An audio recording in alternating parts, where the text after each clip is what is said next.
Hello everybody, welcome back once again. This is volume 1. I know we made a mistake on the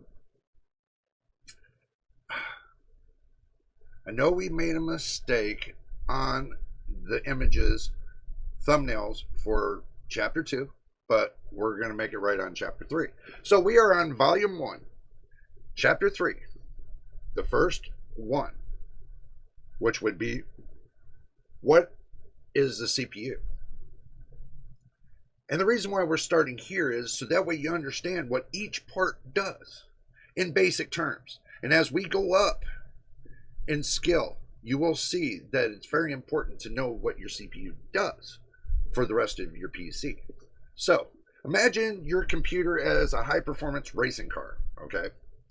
The CPU is the engine responsible for the processing instructions, making calculations, and ensuring everything runs smoothly. Without it, your system wouldn't function. Dead in the water. It's the command center that directs every operation. So you ask yourself, how does the CPU work?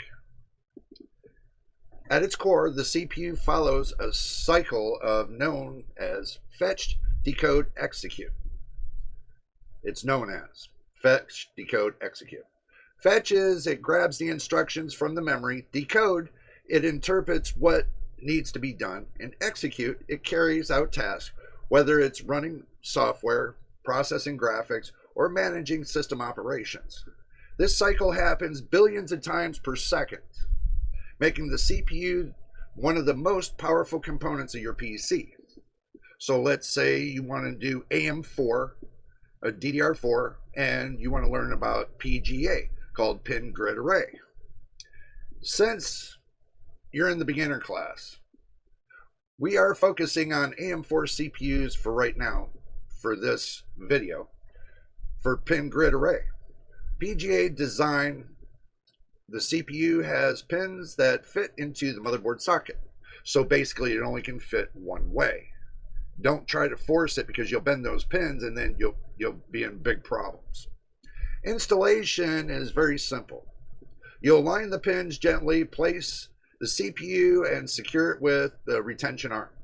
So there's a little triangle on it, and a little triangle on the motherboard, you just turn it and it fits right in, meeting those two triangles at the corner. Usually if you're looking at the motherboard like this, with the top here, the bottom here, if you're looking at it like this, the Ryzen ladder is facing you forward. It's not upside down, it's facing you forward. You have the Ryzen letters right there on the CPU, and it'll plug directly into the socket. You'll lift that retention arm up, you'll put the socket in, or put the CPU in, and then you lower the retention arm to lock it in. It's a very simple matter. It's not hard to do at all. So it's best to get a feel of how the CPU works and start off with AM4 because it is a cheaper platform to start off with as you're learning how to build. And with your CPU, it's best to find something that's cheap enough that you can test with, that you can get the understanding of how each individual part works. Without your CPU, that's the heart of your system. Also, too, it's the brain of your system. The real heart of your system is your motherboard, but we'll get to that in later on videos. So just to give you a little glimpse of how a CPU works, now we're going to conclude this video right here, and now we will be going to the next part for your PC. So we're going to teach you every part about your PC. So stick around, we got more videos to come. So do have a great day, and we'll see you on the next one.